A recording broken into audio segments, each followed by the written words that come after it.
Everybody has a short story that traumatized them, and today I'm going to be talking about The Scarlet Ibis by James Hurst, published in 1960 in the Atlantic Monthly. This story follows a character who is an older brother, and he's reflecting on the life of his younger brother, known as Doodle. When Doodle was born, there were a lot of complications, and he wasn't expected to live very long. Like, the parents didn't even name him until he was 3 months old because he wasn't expected to be around that long. And though Doodle does live, he's not expected to develop like an average child, and the brother sees his mom crying about it one day. So the brother plans to kill Doodle to kind of put him out of his misery, I guess. But when he goes to do it, Doodle smiles at him. Despite it taking Doodle longer to learn physical things, he does eventually learn how to crawl. The narrator talks about how he got his nickname from crawling backwards like a doodlebug, so they ended up calling the younger brother Doodle. And just like any kid, Doodle wants to be with his older brother.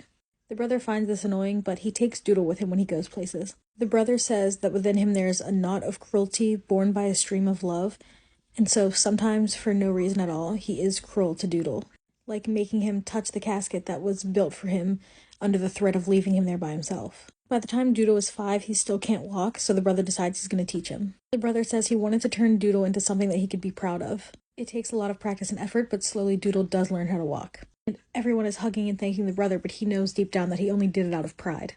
At this point, the brothers are very close, and they spend a lot of time thinking about their futures and what their lives are going to look like together. The brother decides to continue to teach Doodle how to do different things like running and climbing vines and rowing, stuff like that. One day there's this big red bird in their yard, and their dad tells them that it's a scarlet ibis. The bird is very sick and eventually dies, and Doodle buries it.